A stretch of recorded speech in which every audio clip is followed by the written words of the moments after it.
Companion is seemingly the first great movie of 2025, starring Sophie Thatcher and Jack Quaid. I'd love to give you a premise, but even that would be a spoiler. All of the marketing has been geared towards twists, and while the newest trailer gives a lot away, I won't be mentioning any of that in this video, because I for one went in blind. So here is my completely spoiler-free review of Companion. For starters, I think the performances absolutely carry this film. I mean, across the board, everyone is good, everyone does their job, but the two leads, Jack Quaid and Sophie Thatcher, are absolutely phenomenal. They work so well next to each other, across from each other. They work in every single way. This isn't by any means Jack Quaid's best performance of his career, but again, I think he does the job for the type of thriller slash horror film that this is. And then we also get Sophie Thatcher, who is the lead, more like emerging scream queen type of girl. She's not necessarily super horror films, but more so horror adjacent. She was recently in Heretic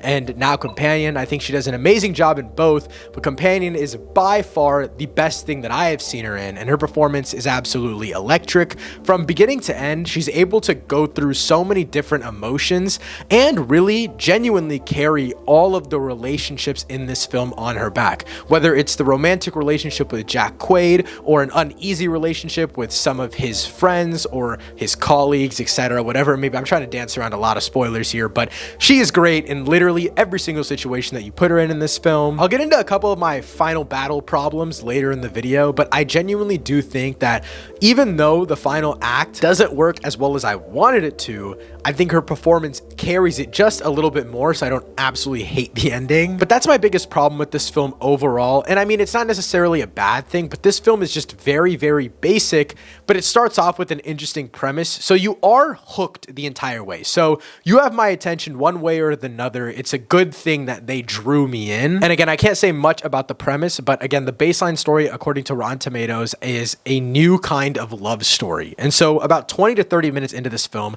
we get the basic twist out of the way. And I really, really liked how the story flowed from there, even though it was really basic in the sense that there's not many character dynamics going on and not everything is super interesting from the get-go. But again, through the twists and turns, as the film goes on, as it progresses, it gets more and more interesting. Speaking as generally as possible, this idea of one character not belonging with other characters works really, really well. I'm not going to say who's who and what's what, but the dynamics that shift the entire story. Inherently, when you have one character that's not the same as the rest, that makes a super basic premise of this couple doing coupley things very, very interesting. I think once that twist hits 20 to 30 minutes in, it never really loses steam. It's not structured with a basic 3-act structure, but I think that also kind of works. I mean, you can identify when certain twists do certain things for the story and how we're kind of building up to a climactic thing, but I think the unstructured nature lets it blend a lot of different genres. I will say it mostly obviously falls under thriller, but not necessarily horror. I think that works for the better though. My only problem with this really basic premise, and though I like how it evolves,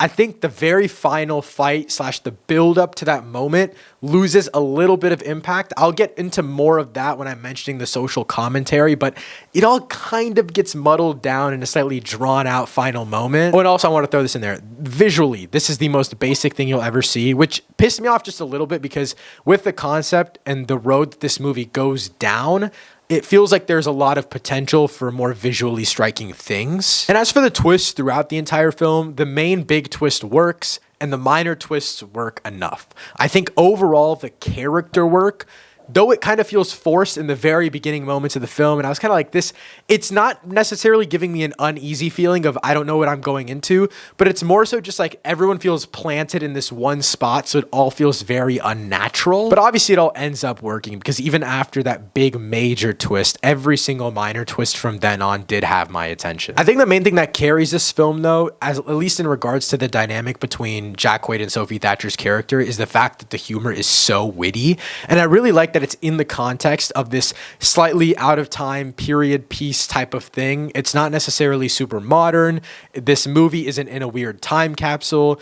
I think thematically it is giving us a lot of ideas that are prevalent today, but again, the humor doesn't limit itself to something going on right in this moment. I can't say much without giving the plot away again, but even from the first trailer, you can tell it's studying gender dynamics in relationships, and I think this slightly futuristic idea the way that they go about this gender dynamic study, it's not really something that we've seen before. At least I haven't really seen it in many films. And again, I think that finale gets a little too carried away, and I wanted slightly more, I guess, thematic emphasis on the resolution, because you have a final moment and then you have a little bit of a wrap up, but nothing that is truly embedded inside of what this movie was thematically studying throughout the runtime. So it kind of felt just a little bit off to me. At the end of the day, I really did enjoy Companion. Even though there are a couple of flaws here and there, I would definitely recommend this to anyone who loves rom-coms, thrillers, and even dabbling in horror. Sophie Thatcher delivers a career best performance, and though it's visually bland at times, it's such a fun watch in theaters. Overall, I'm giving Companion an 8 out of 10. If you've seen or want to check this movie out, let me know what you think of it in the comments down below. Subscribe for more movie reviews. Thank you so much for watching. I'll see you next time. Peace.